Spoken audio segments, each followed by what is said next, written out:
Hello. Hi, Maren. How are you? Hi, I'm good. How are you? I am good. Thank you very much. So today is the 13th of July, and here in Germany, where I am at, it's a little bit after 5 in the afternoon. And I am Laura Maria Caldarone, and this is 14 Days to Change. And with us, we have Maren van Dijk, an English teacher in Rotterdam. So, Maren, this is actually our 21st story in the series, but it's the second interview we have had. It's the second time we speak because the first interview was exactly 14 days ago on the 29th of June. Today, as you well know, we're going to just talk about how things have changed, what the situation now is in the Netherlands, and anything really that needs to be discussed. We will, just like last time, we'll even talk a little bit about what's happening around the world. Before we do that, I'd like to show you bits and pieces of the conversation we had 2 weeks ago. So I'm gonna go ahead and play that video. But before I do that, just so we both have in our heads how much the situation has changed in terms of numbers. On the 29th of June, when we first spoke, Netherlands had 50,223 cases in total, and it had 6,107 deaths. Today, 13th of July, the numbers have increased a little bit. So we have 51,093 cases now. And the deaths have unfortunately also increased by 30. So we have 6,137 deaths. So now, with that in mind, I am gonna ask you to go on mute. I'm gonna share my screen and you should be able to see yourself shortly. Let me know if you can hear it and see it well. Maren, why don't you just tell us about yourself? Hi, my name is Maren. I'm from the Netherlands. I live in Rotterdam. I was actually born in Delft, but I moved here when I was 2 years old. So I just feel like someone from Rotterdam. I love it as well here. I study here as well. I'm in my third year, currently finishing my third year of the teacher's education. And I'm already an English teacher at a high school in Rotterdam as well. It's actually my old high school.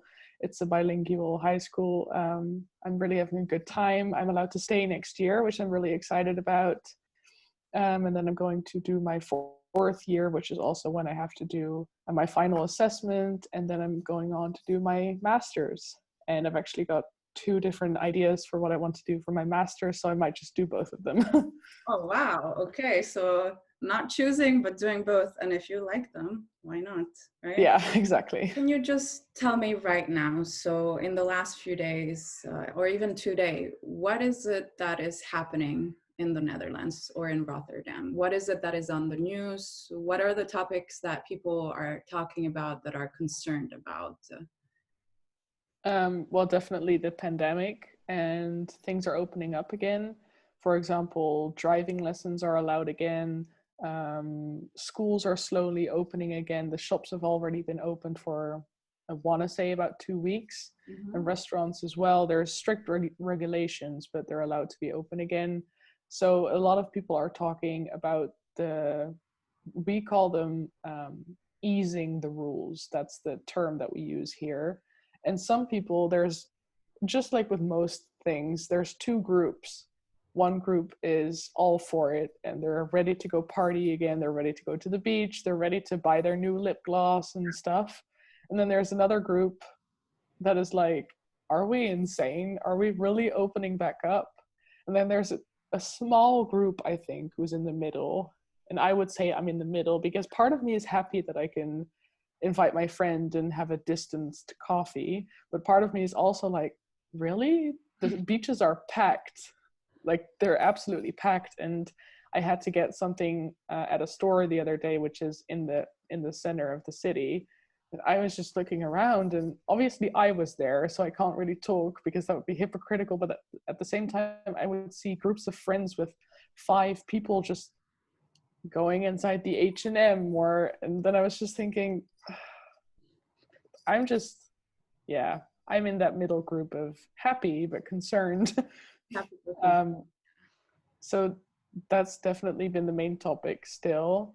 I think a lot of people are also talking about going on holiday now because some of the borders have opened back up. I think Italy, France, possibly Germany as well. I'm not quite sure, but I read an article that the bookings for holidays have skyrocketed in the past week. Yeah. So those have been the main two things that people have been talking about. And I think there's other things happening. For example, there's a lot of dairy farmers who are insulted by the fact that so many people are now drinking oat milk and almond milk, and they're like, no, the country runs on dairy. What So are you that's doing? yeah.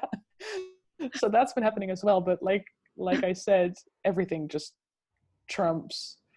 It gets trumped by the pandemic. That's just been the main thing all the time.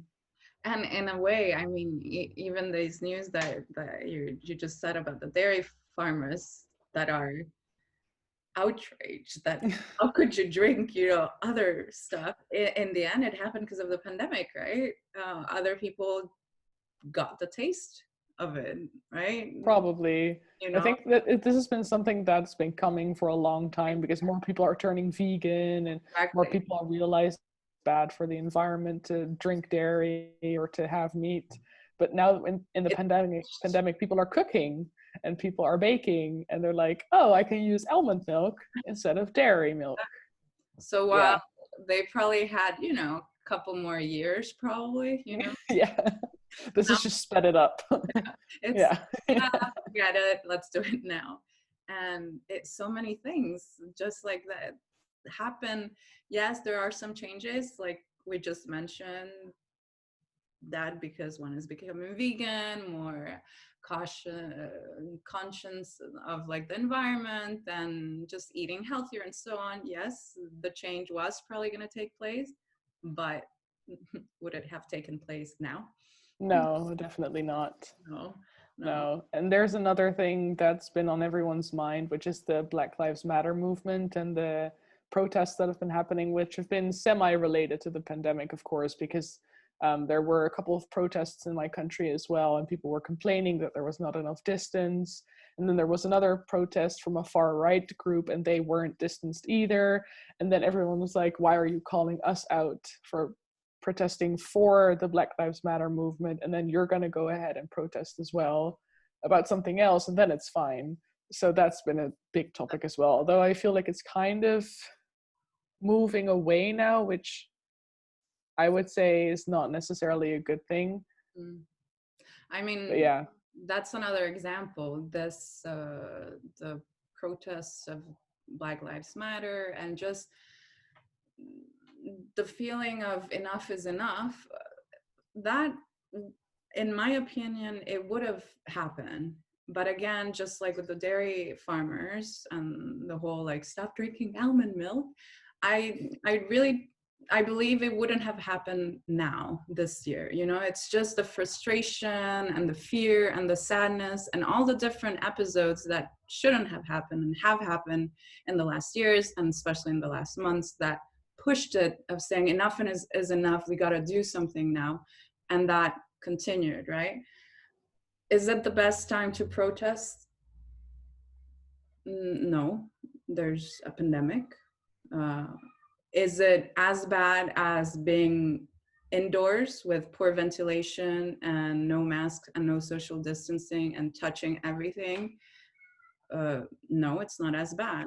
The problem with the coronavirus, with COVID-19, as we can see more and more, it's about transmission. It's very, you get infected very easily.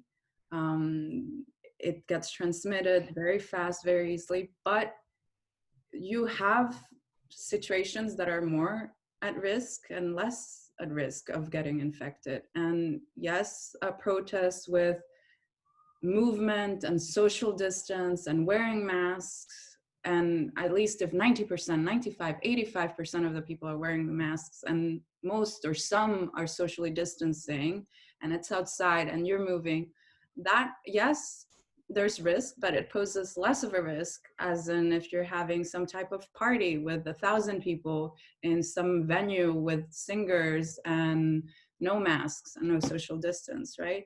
So it really, Definitely.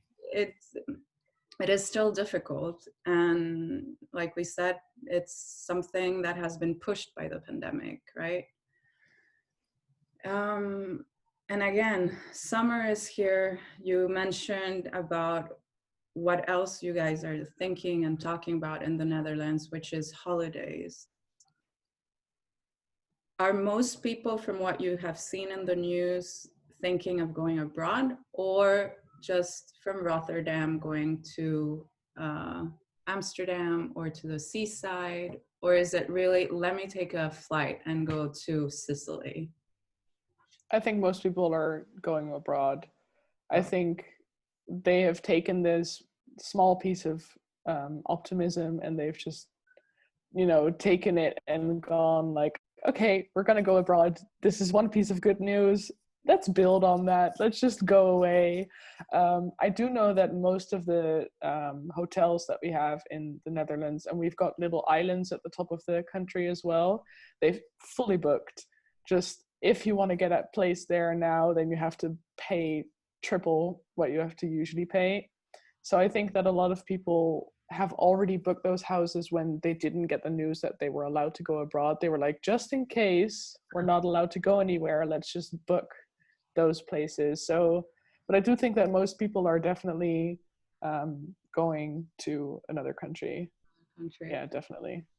And the do the newspapers or even just the people, your circle of friends or your family, do you speak about the fear? Because a lot of countries in Europe, they're not requiring you to quarantine, right? So you come and you be and then you go. Yeah. So what are the Dutch newspapers saying? I think the newspapers are kind of spreading the positivity. I've read more of the yay, we're allowed to do things again, rather than headlines that say, be careful because this is not over. There's one newspaper, it's called the Volkskrant, which I always compare it as the Dutch version of the New York Times. Okay. It's mainly independent. So everything that you read on there, most of the time you can trust what it says. And they've actually kind of been publishing articles about the possible risk. And they also published an article saying it's not, are we going to have a second outbreak, but when are we going to have a second outbreak? And I need to stop doing that, but I read the comments under articles like that on Facebook, and it's just spreading fear, you're doing this, you're making us scared, it's unnecessary. So every single time that a newspaper or any type of outlet posts anything about the risks of these easements that call them, then everyone's like, whoa, wait a second, this was supposed to be positive, stop publishing these articles. Yeah, so most of it has just been, let's be happy. Let's be happy and ignore everything else type of thing. Essentially, yeah. It's the problem that you see everywhere, in regardless of what situation the country you live in is. So whether they have their reproduction number is lower or less deaths or more deaths or more, it's really, enough is enough. Because yes, it's you do get anxious. It is fearful. It is sad. And after a while, a lot of people just don't want to know anymore. And just like the comments that you are reading, saying you're spreading fear, enough, it makes it worse, because then you have newspapers that rather not really do those type of news because they won't be clicked or read or shared, and they'll just focus on the happy-go-lucky aspect of it. Mm-hmm. And you're missing the thing, hey, you know that you are going to a country that was hit worse than the country you're coming from, right? And do you know that you could get infected in the plane on the right to or from? And to just be careful. I read actually today a news, and I'm more on, so you were in the middle. You were telling me about the three categories in the Netherlands, right? And you're more happy but concerned. I am more like on the concern, maybe a little bit, no, just concern. And one of the things that I read today is that Greece has decided to ban Sweden and UK traveling until the 15th of July at least. Mm-hmm.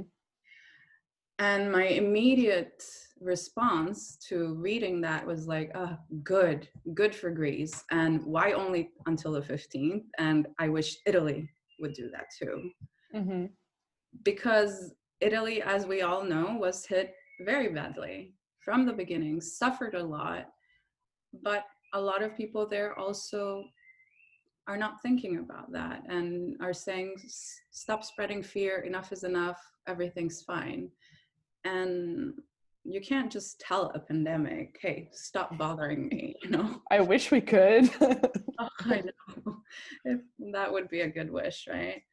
But it's difficult. Look at New Zealand, what happened. They were having 0 cases for so long. And yes, it had nothing to do with tourism. It's just nationals and residents going home. But from 0 cases, they had 2 from Europe coming, and then a couple of more other people coming in, and they were opened already. So imagine the fear there that literally everything is as normal, and then suddenly you hear cases, and they weren't kept in quarantine, but they were, driving around the country. Mm-hmm. More fear. Or Australia, in the last week or so, headlines are on Melbourne because, again, in the quarantine locations, people coming from abroad are infected. Yeah. It's I think the problem with countries like Greece and like Italy, for example, is that their economy really thrives off of tourism. So a lot of hotel owners or restaurant owners or just people that organize activities for tourists, they're like, please come. We know the risk, but we don't care. So that's why, like you said, good for Greece that they're doing that, which I think is a very risky approach to take, to say for a limited time, we're just not allowing people from those countries to come to our country. I think it's very risky of them to do it, but at the same time, it's risky to not do it because you risk a second outbreak. But I just think that it's difficult. For countries that thrive off of tourism, this is an even harder time because other countries, like for example, Germany and the Netherlands, we can say, okay, we're going to be in trouble, but we're solid, we can do this. But there's countries that have just like 60% or 70% of their annual income in the country is just tourism. And then so I can understand why that would be really hard. I can understand why Italy is saying, please come, but I'm not going to be one of those people who's going to go there. Exactly. Neither am I, and I actually wish nobody would. I'm half Italian, and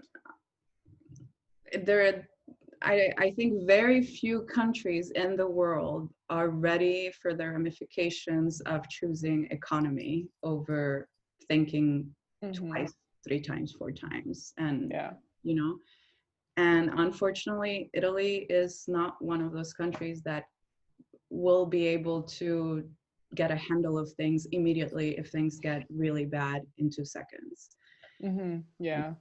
It's just the facts of it, just like Spain. Spain also, you have half the people that are saying, yes, it'll probably be bad, and we understand that, but we don't care. We need to eat. Come to Spain. Yeah. Come enjoy it, and if we get it, we get it, and if it's bad, it's bad, but we need to eat.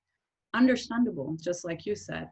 But the other half of the people that say, it's just going to make it worse. You're going to have a week of okay, and then months of bad. Yeah. It's just going to make the consequences more intense. But it's hard to see that when the consequences haven't happened yet, which is the problem, I suppose. Yeah. And it's a problem, actually. It's really funny that you mentioned, because it's a problem that even when there was the Ebola pandemic, and in pandemics in general, that's one of the things that are said. the people that will cry wolf when there really is a wolf and say, hey, we got to do this, we got to fix this, it's going to get bad, no matter what the outcome is. So if people ignore them or if people actually listen, they will always be the bad guys. Because if they're listened to and things go well, because the pandemic is stopped, so it just stays an epidemic or becomes an epidemic or an outbreak, then people say, these people here, they exaggerated. It wasn't that bad. Everything's fine. We got all anxious for nothing. Everything was like easy. It was easy because you prevented it. Yeah. Good because you prevented it. You took action and reacted. And then if they're ignored and it goes worse, then it's like, it is your fault. Like, you could have said more. It's even worse. So in a pandemic, it really looks like there's no winning or losing when you're saying facts, right? Yeah, exactly. It's the world. What are your hopes? What are your concerns? What is it that you think that's going to happen in the next few days, in the next few weeks, that you want or you don't want to happen? Just let us have a look into your thoughts. Well, I'm actually quite optimistic about the situation right now, but I'm a mixture of an optimist and a realist, because I'm optimistic about what's happening right now. I can say to myself, right now it's good. Let's just embrace that. But I'm also a realist, and I know that it's going to get bad again. And we don't know how bad, and we don't know what's going to happen or what the consequences are going to be. But I can say to myself, there's bound to be something in the future that's going to be bad again. It's not going to just be okay now and stay okay and there's the vaccine. That's not the way that it's going to go. I know it's not, but it's actually, this is going to sound weird, but the fact that I already have accepted that has made me more optimistic, because now at least I know that I'm going to be prepared for it. Because the first time I was so anxious, and I was already thinking of these scenarios, like, I'm never going to see that person again, and that's going to happen, and that's going to happen. And now I just know it's probably going to happen again. We're probably going to go back to quarantine, but at least now I know what to do to get myself in that mindset of it's going to be fine. And I would say my concerns are what I've mentioned before, is that people are still going to be careless. They're going to just lay on the beach and have their cocktails and go to other countries, and that they're just going to be stuck in this thought process of, it's not affecting me, so why care? Or it's not affecting me, so why wear a mask? That's my concern.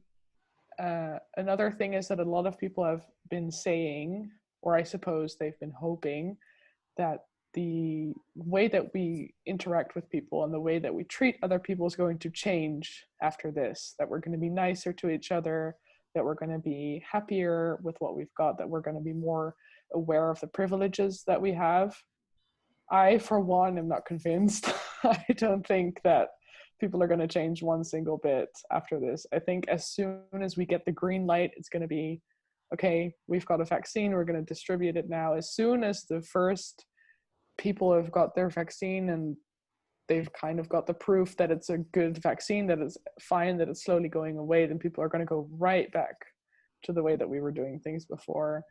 And that's a worry that I have, because I've always been a very pro being nice to other people.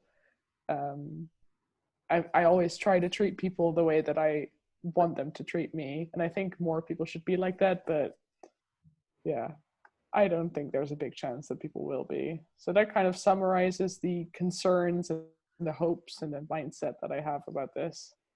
Yeah, and like you said, it's a weird mixture of realistic, optimistic.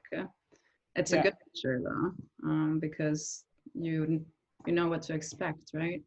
Yeah. To finish, to know what to expect. If you, Maren, could give a message to yourself. So if you could give the Maren that will be here in 14 days a message, what would you tell her? think that's a good question, but it's a difficult question. I think right now I'm in a very good place. I wasn't in the beginning. Um, I still have these days where I get really anxious. So, assuming that I have those anxious days again, assuming that I'm going to be anxious in 14 days, I would just like to say to myself that I can actually survive it, in the sense that I have been anxious about it before. I have been really down before. And I would just like to say, you've survived it before. You can do it again. And if you do get anxious, or if you do miss people, or if you do feel like people have not reached out since they've had to go in quarantine, and that makes you sad, I would just say to myself that you're fine doing it on your own, and that I can do it on my own as well. That's what I think I would say. I like that message. Strength. Strength. That's what it is, right? You've done it and you can do it, and you're strong enough to do it. It's taken me a while, but now that I know that I'm capable of it, I just like to remind myself, even if it does go bad, then you can do it. Yeah, you can do I it. tell my students that as well. I tell And them, anything life throws at you, you can do it, and if you can't, then I'm right here.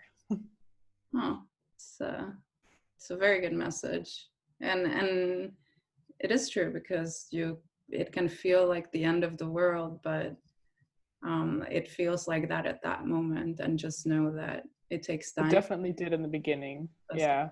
Yeah. In the beginning, I was like, we're never getting out of this. This is going to be the end of the world. Goodbye, farewell. I'm going to say my goodbyes to all my friends now. But then it took me a while, but I just flipped a switch, and I just said to myself, no, it's going to be fine. It's going to take a while, but this is going to all be okay again. So, and that's why I say it's a message of strength. So just to show that no matter how bad things get, they can get better, and it's just up to you to flip the switch. It may sound easy, but it's very, very difficult, as you mentioned, but it is possible. yeah. I'm now 22 years old, and it took me 21 years to flip the switch. So it takes time. It takes time. We hope that it won't take that long for other people. Oh God, no. But it just shows, even 21 years, and it's a long time, but it's doable. So if it can take you a month, a week, a year, 10 years, hopefully not 21, but no. Just flip the switch and strength. Maren, it has been a true pleasure talking to you. I think we have talk, and I talk even more. But let's leave it here. I thank you, and I will see you in 14 days. Yeah, see you in 14 days. Thank you. Bye-bye. Bye-bye. So Maren, did you need that message of strength from your past self from 14 days ago? Is it a welcome thing? You're on mute. Yeah.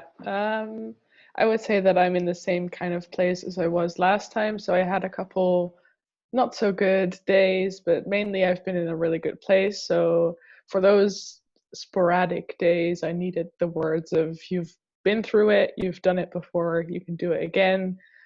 But in general, I've still been, in a really good place, luckily. Yeah. We did speak about fortune, right? About luck last time. We were saying how sometimes it feels a little bit unfair that someone is in a country that is doing well in this pandemic, and they're there out of luck, right? Fortune that they were born there, or that life brought them there for whatever reason. And now that we see how the situation has changed in 2 weeks, not only in the Netherlands a little bit, but even we spoke about New Zealand. It has changed a little bit there. The world has changed. And yeah, you do feel even more lucky, right? Yeah, for sure. Yeah, because I try to keep up with what's happening in the world, not too much because it tends to make me a bit depressed, but I do in the sense of I want to feel updated. And then I actually had this conversation with a friend 2 days ago where I said what I told you 2 weeks ago. I said I did nothing to deserve being born here, and I feel so privileged to live here. And it's that hasn't changed in 14 days. Yeah, I still feel very lucky. I mean, I'm aware of the fact that we're gonna go probably towards a bad place again, but there is no way that I could ever compare it to what's happening in other countries. So I feel very lucky, Yeah, unfairly lucky. but it's the truth. It is how it is, and that's why at least you, even though you are lucky, you are privileged, and you are aware of it, you are also aware that things are quite different in other places in the world. Because unfortunately, what I see also here in Germany is that you have the lucky, you have the privilege, but they're unaware. So they just look at what's around them. They look at the situation in Germany, in whatever city in Germany they're in, and things are relatively fine. You know, you have to wear a mask if you go to a supermarket or a pharmacy, or if you go into a store, but stores are open. Yes, you have to social distance, but other than that, life, I'm not going to say normal because obviously it's not, but it's quite different from the rest of the world. I mean, you have people right now, you'll have to tell me how it is in the Netherlands, but currently you have people that just want to quit. They're saying, okay, enough, it's enough. Stop it with the mask wearing. We don't need to wear masks anywhere anymore. And what is this with social distancing? We're fine. The virus is gone, or, you know, it's summer, let's do it. Fortunately, we have Chancellor Merkel and we have our health minister that they're saying, no, don't be complacent. We were good and we were lucky because we acted and reacted from the very beginning so fast and well. But if we just become complacent and forget about all these measures that are constantly needed, then who's to say that things are not going to get worse? Of course they are. The virus is still here. Is it the same in the Netherlands? Do you have this feeling that people are more complacent, more sick of it, more bored of it, more, you know? 110%. I was going to say 100%, but 110%. There is, let's see, there are about 5 restaurants in my neighborhood, and all of them are packed constantly on good days, on bad days, with rain, with sunshine. Doesn't matter, it's always packed, and people are just, they've really genuinely stopped caring. They stopped caring completely. So definitely everything that you said has been the case for the Netherlands as well, 100%. And it's a pity because, of course, if you compare Germany with the Netherlands, from a case perspective, we have triple, quadruple than you do. Death-wise, we have a few thousand more. But case-wise, yes, we did have more. However, in 14 days, the Netherlands has had almost 1,000 new cases. And for some countries, that may seem little in 14 days.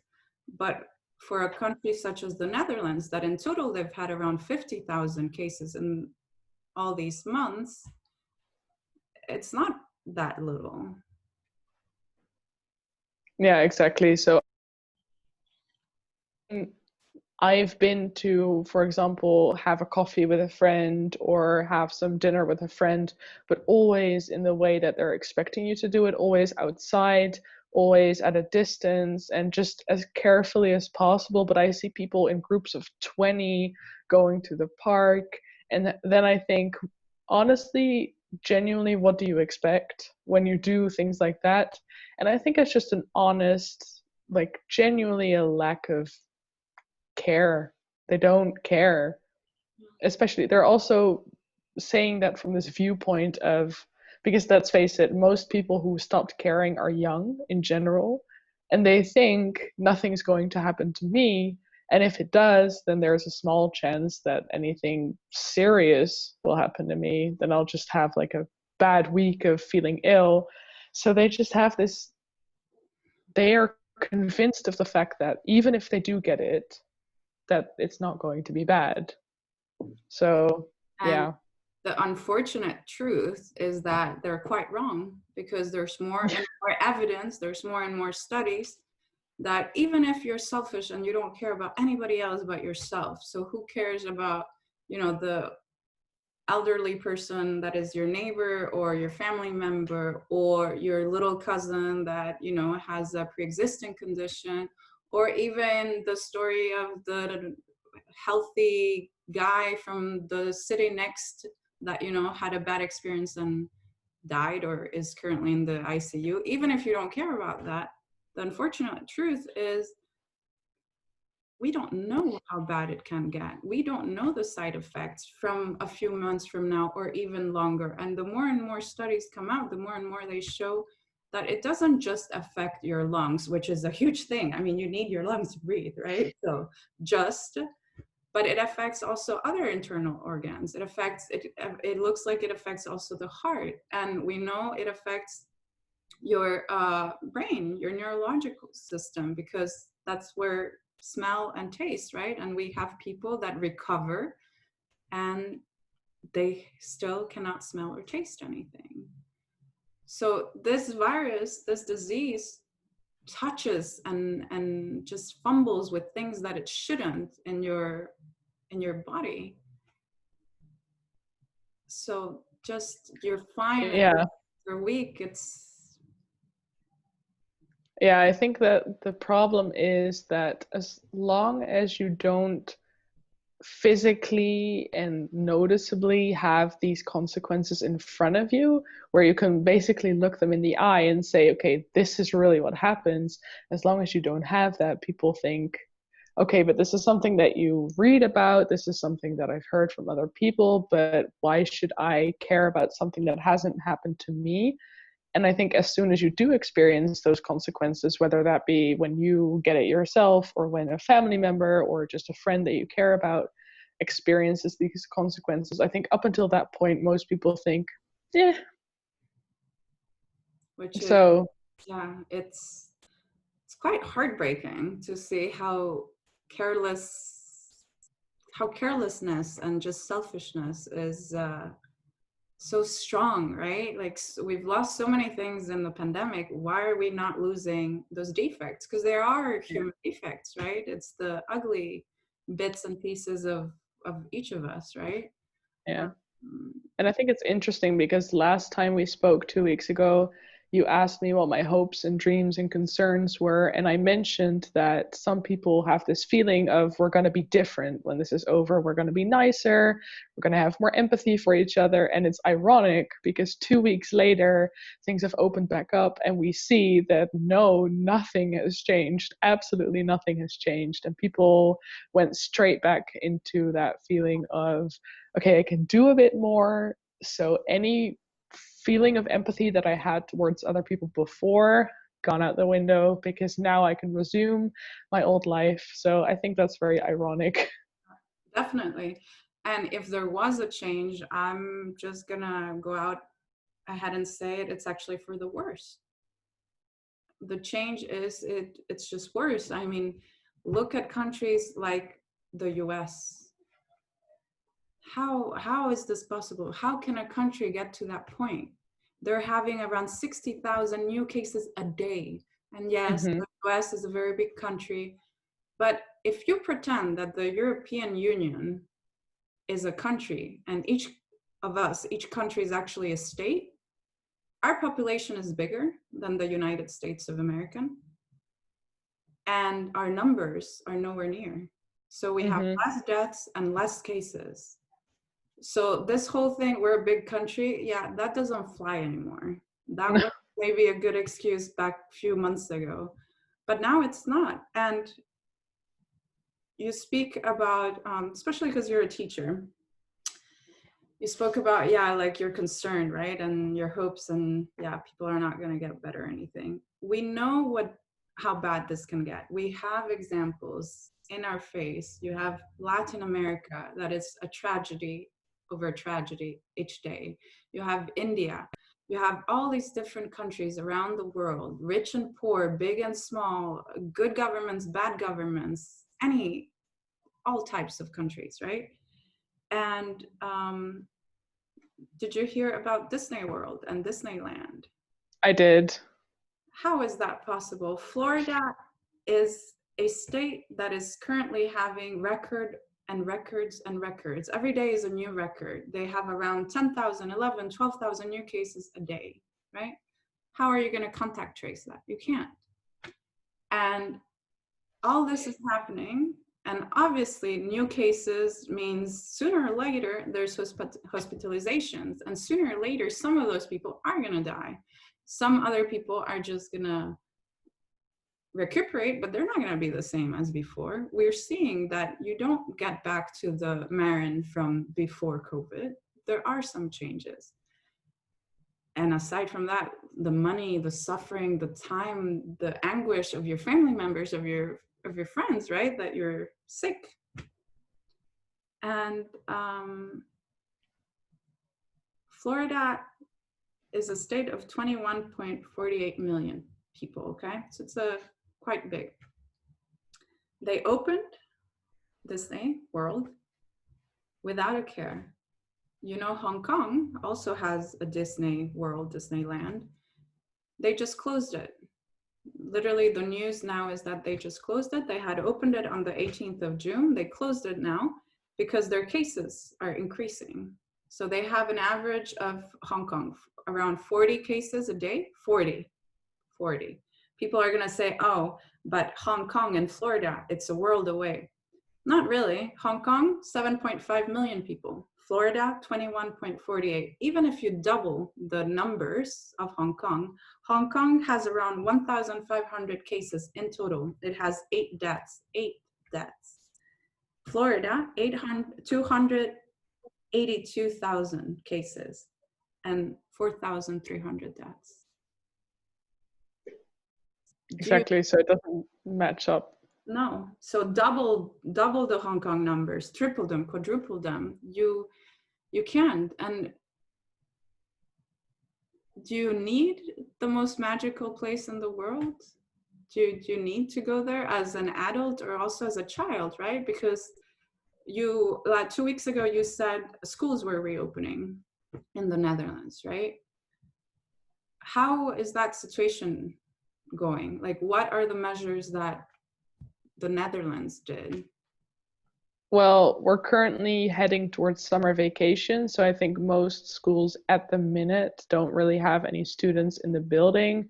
I know that I had to go to my school a couple days ago for a meeting, and then it was very well taken care of. Everything was like more than 100 or 1.5 meters apart from each other. So I think in general in the Netherlands, people are or at least schools are taking it quite seriously. So at the minute, we don't have any students in the building. I think they tried to avoid that as much as possible anyway. But when I got there, there were very specific guidelines on where to walk and what distance to go into and where to sit and where you were not allowed to go to anymore. So I think schools definitely have been taking it seriously and have definitely taken measures to ensure the safety of the students and the staff. Because of course, you as a teacher, we also spoke about that last time, you want your students to be back in a school environment. You want the schools to reopen, right? It's your passion to be a teacher. I mean, few people become a teacher because they don't like it, right? Most people, it's because they like it. And so of course you want that, but it needs to be done with a careful approach. You need certain measures. You can't have the school that you had last year. No, exactly. We're actually building new classrooms to have more space. See, you have to make certain things have to change. And unfortunately, in the United States, so far, what I have seen is the main slogan is we need to reopen the schools. And then when you ask, okay, but what are the measures? What are you going to do? We need to reopen the schools. I spoke about Hong Kong because aside from the whole Disney, which who goes to Disney? Kids and adults that are kids, right? I love Disney too, but right now you couldn't pay me enough to go to Disney World. You can't. Hong Kong also, they closed their schools. In Germany, they open schools and close schools because it happens. And you're telling Mhm. me that your school is building new classrooms, so there's more distance, right? Like things need to be done. But I definitely feel like if we're going to look at, because we spoke about people wanting to resume their normal life, I can understand the beach or wanting to have a drink or going back to your favorite restaurant. But Disney World, I mean, this is coming from someone who loves Disney as well, so no hate towards that. It's more the sense of that is something that can wait 1 or 2 years. I can understand having to be inside looking at the 30-degree weather and thinking I want to go for a swim, and then when you can, you go for a swim and it's packed. Like, I can understand that to some extent. But theme parks, or for example cinemas as well, I just think it's not a priority. It's not something that I would instantly want to do as soon as I can go out of lockdown. I don't, yeah, I can't really wrap my head around it either. No. Especially if you're in a place like Hong Kong was on the 18th of June, where things are stable, things are fine, and you can afford it monetary, but also number wise, right? Your numbers are good enough that there isn't that much of a community spread. You are testing enough, you are doing the measures well enough that you say, you know what, let's open and let's see. But then you see the numbers are going up, you close it. But in a country Mhm. where you're not even in a good place right now, how can you even think of doing that? Put your effort, put your money on schools opening, how to ensure they're safely open, right? Especially because we all love Disney, and unless I missed a big news, Disney has a lot of money. They can afford to be closed. They can afford to pay their employees. They can afford to just, not see people in the next 2 years, like you said, 1 to 2 years. Schools, Yeah, exactly.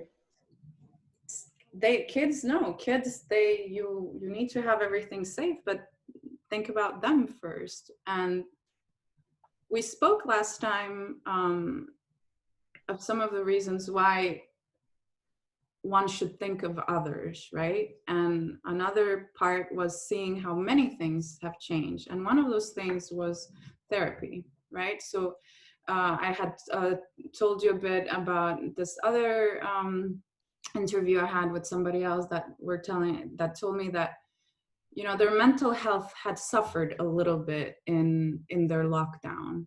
And then you mentioned that you do go to therapy. These kids also, it's worse, right? Because you're 22. The person I had interviewed was 26, so adults. And yes, you may suffer, but you don't suffer as much as a kid, correct? It's not as I would say suffer in a different way, definitely. suffer in different way. And but you can get better. You adult can get better, I assume, also by yourself. So you with a therapist or you with different methods. But a kid, correct me if I'm wrong, you would know better than I, being a teacher and so on. It works better around other kids, right? They improve. They feel better if they're around other kids. It's not like a one-on-one solution. That's another reason why our focus should be on how to safely ensure that they can hang out with other kids, right? Yeah, exactly. Yeah, I would definitely say it's the case for kids to need that interaction. Definitely. Yeah. And as an adult, you've grown more from experience that you've had. So you can more easily say, I'm going to try and work on myself on my, like, by my own volition, rather than a kid who just needs the guidance. So I definitely think that we should, like the Netherlands, that every country should be focused on getting those kids back together, or at least having them be able to have that interaction again. Yeah. And the Yeah, only definitely. And the only way you can do that is to ensure your numbers are not skyrocketing, ensure that you're testing and contact tracing and having all the different things, right? When you look at the UK, for instance, I read recently, yesterday, that children now can play in Scotland. So Scotland has been doing so well that they barely have any new cases or new deaths, and things have been stable for quite a time, that now children can interact with each other. It is a fortune that England does not have, because different approach, different priorities, different consequences, right? Yeah. Talking about consequences, so consequences of the pandemic, going back a little bit to therapy, you were telling me how things have changed, right? For someone that now cannot do face-to-face with a group or by themselves therapy, now you do it through Zoom and stuff. If I'm not mistaken, you wanted to tell us or tell me that within these 2 weeks, something had changed. Yeah. So we did have like video calls via a platform similar to Zoom, but more secure.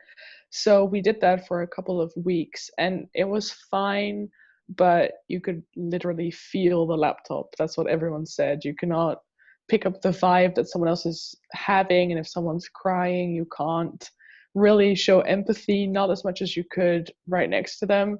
So actually the day after we had our first interview was the first time we were allowed back to therapy in a very, very, very big room. So there was more than 1.5 meter distance. So everything was just like in the schools, very well taken care of, very well thought of. And now we can actually go back every 2 weeks, because if we go back every week, then there's not enough space for the other groups, because of course we're not the only group in the building who has group therapy. So I've been back to live therapy, if that's what we want to call it, once since the first interview. So that's changed. That's changed. And out of curiosity, if you can tell me about yourself or about someone else in the group, did it feel like coming home, or did it feel weird? Like this transition from normal to a Zoom-like platform to the Zoom-like platform to normal. How was it? I would say it was a mixture of both, if I speak for myself, but I think that my group mates shared that feeling because we briefly talked about it as well. It felt like coming home because it was the same route that I had to take to get there. And then we were chatting with each other because we always arrive a little bit before the therapy starts. So outside, we were all standing in a very big circle, talking to each other. And that felt like coming home, especially seeing the other people again. That's the main thing that I missed. And also the freedom to speak, because of course, if you're going to live therapy, you're in a room with the doors shut and you can just say what you want to say. But at home, you're thinking maybe other people are listening, or maybe the connection on the laptop is going to be lost. So that felt like coming home, but it did feel strange to have that first time being back, which was also because half of the group wasn't there, because there were several reasons. One had an exam, one had a family member with symptoms, so they didn't want to risk it. So it felt like the first time going back, and it was nice seeing those people again, but half of the group wasn't there. So I'm going back tomorrow actually, and then everyone is going to be there. So that will feel that probably more like going home. Oh, that's good. So it was it's a positive change, right? That you were For able to sure. have this face-to-face therapy session after so long. And tell me, has anything else changed in the last 2 weeks in your life or in the Netherlands, aside from an increase of cases and unfortunately deaths? Has anything else changed in the Netherlands and with you? In the Netherlands, the health institution has stopped giving us daily updates. So at first, when the numbers were still quite high, they would publish new numbers of the cases and the deaths every single day on the same platform on their own website, but they stopped doing that, and they said it's because right now we're not in a very bad place, so they don't want to have that constant reminder of this is still happening, which I personally don't quite agree with. So I think what they're doing now is they're publishing it once a week rather than daily. So it's not like they've stopped communication. That would be horrible, but they are kind of taking a step back. And they've said if something really bad happens or if something strange happens, then of course we'll keep you in the loop. But the daily reminders of how many cases, how many deaths, they've stopped. At least on their website. There might be other platforms that are still wanting to report on it, but from the health institution themselves, they've decided to take a small step back to not report it as much. So that's definitely changed. And I would say that's kind of the only thing that's really changed, because things are still open. Restaurants are still open, nail salons, pretty much everything is back open. There are rules everywhere. There's guards everywhere to make sure that people walk in the right direction, for example. But that's the main thing that's different compared to 2 weeks ago. Yeah. And I think also now that we've started our summer vacation, because I think we're currently in the last week of school in the Netherlands. It's different for every school, but generally I would say that most kids have summer vacation now, so people will be going on holiday soon. So I, for one, am very curious. I was looking for the right word, curious, to see what consequences that is going to have.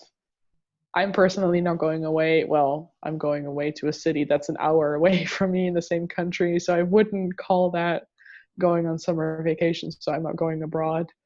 But I'm very curious to see what that will bring. Yeah, especially because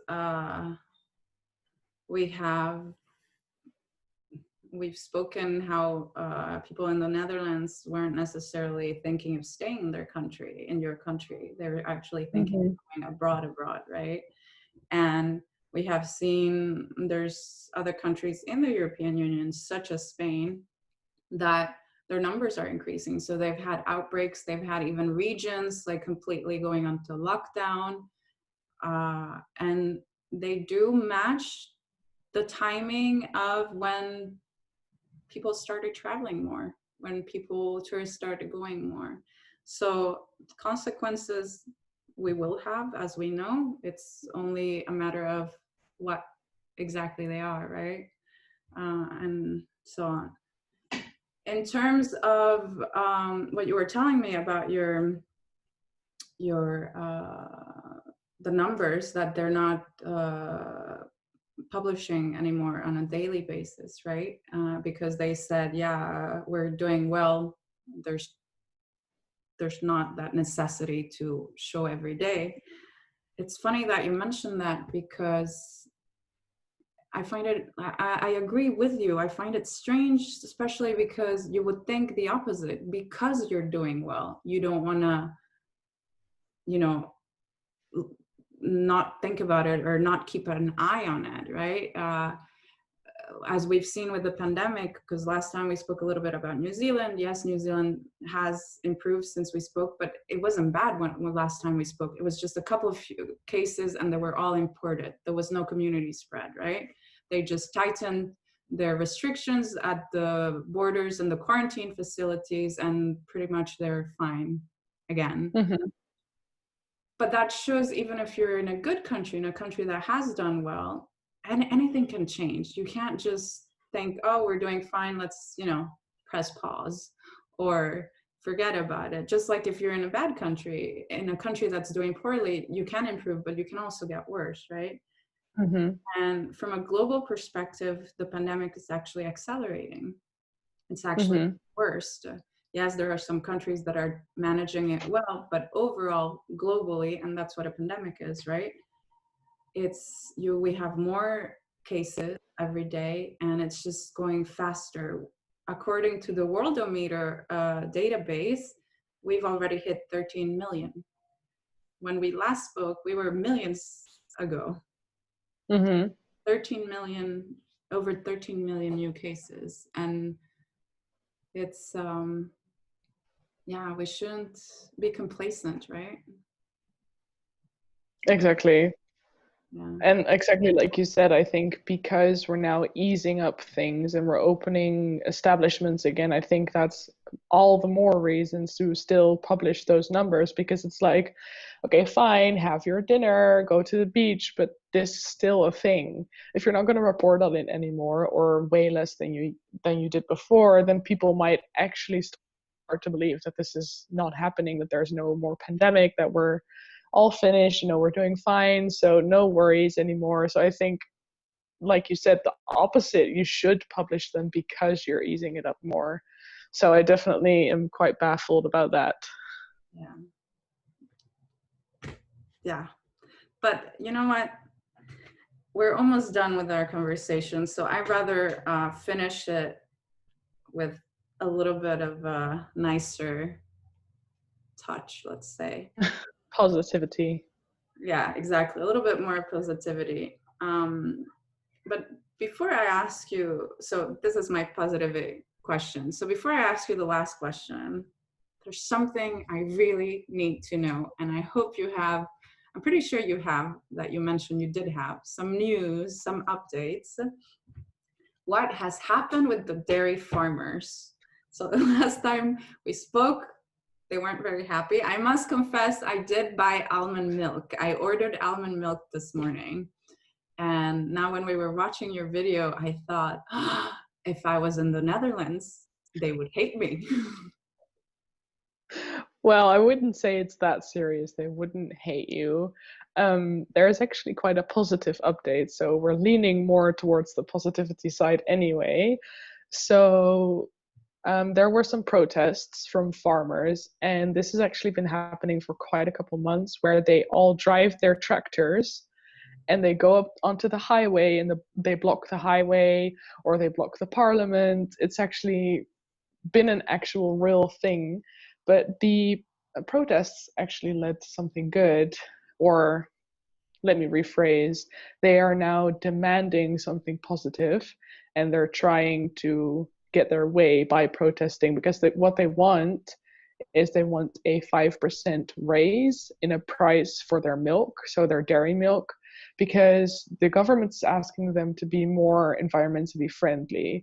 And let's be honest, being more environmentally friendly is generally more expensive than not being environmentally friendly. So the government is asking them to implement a few new features into their farms, but the farmers need money for it. So what they're asking is, they're basically saying, fine, we'll do what you want, no worries, we'll do it, just pay us more for the milk. So that is where we are at right now. That's what dairy farmers are wanting currently from the supermarkets. I do think that they've given an ultimatum for the supermarkets, so there hasn't been any conclusion yet, but they're working towards basically coming together and thinking, we're going to do something to make these farms more environmentally friendly, but we want something back. So I would say that's leaning more towards the positive side of working towards bettering the environment. Definitely. And especially because, like we said last time, the pandemic has accelerated this want for alternatives instead of dairy, right? So Mm-hmm. at least let's be nicer to these dairy farmers, right? A little bit, or at least let the government, your government, be nicer for now, until I suppose, yeah. yeah, until we all become vegan and we drink alcohol, right? Thank you for the update, because I must say it was, I don't know why, I already told you, it was one of my favorite bits of our conversation last time.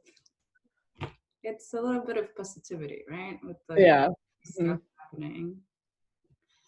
And now the last question, Maren. Last time we spoke in our last interview, I asked you to conclude our conversation by giving your future self a message, which you did. Mm-hmm. Now, instead, I'd like you to, based on this experience that you've had with me with 14 Days to Change, of just telling maybe about the pandemic in the Netherlands, what happened, what was happening when we first spoke, your experiences, and now we speak about how it has changed. Mm-hmm. We spoke also about your hopes and concerns, which you mentioned now, they're still the same and even more concerned, right? Now my question is, based on all of this, if you could give a message to whoever's going to watch this, whether they're from the Netherlands or they're from a country that's doing worse off than the Netherlands, you're better off than the Netherlands. If you'd want them to hear one thing, what would it be? That's a difficult question. Does it have to be related to the pandemic? Okay. Yeah, Okay. you can give two messages. Give one related Okay. to the pandemic and then the other one. Okay. Related to the pandemic, I would say, kind of basing it off what I said last time, which is take this seriously, take care of yourself and of your loved ones, and think of the people that might not be close to you but might be affected by the choices that you make. Because my all-time favorite quote is from Harry Potter, and it's that the choices that we make decide who we are, not our abilities. And I think that definitely counts for the pandemic as well, because someone we know might not be affected by what you do, but that doesn't mean that it matters any less. So that is definitely the message that I'd want to give. Do you still want to give the other one? Well, this is the message that I try to give to everyone that I meet, and especially to my students as well. And that is basically, you are capable of so much more than you think. And I like that message because there are so many people with anxiety and stress about getting high grades and stress about getting far in their career. And honestly, life isn't all about it, and you can do more than you're probably aware of. And I like to say that to everyone. Well, yeah, I can understand why, because it's a very valid message. It's inspiring, but it's actually true. It may sound cheesy, which it does sound a little bit cheesy, but it's actually true. And you can, Yeah. and unfortunately, the people that know it are people that went through it, right? And so the people that haven't, they're like, oh, I don't know. We're telling Yeah, you. You exactly. Yeah. is telling you. So I love both messages, and actually this one also makes sense in a pandemic, because Yeah, for sure. you may think you can't, but actually you can more than what you think. Hmm. So, Maren, it has been really nice again to talk to you, and I'm really happy I was able to tell your story and the story of the pandemic in the Netherlands. So thank you very much for being here with me and for today's I say bye bye.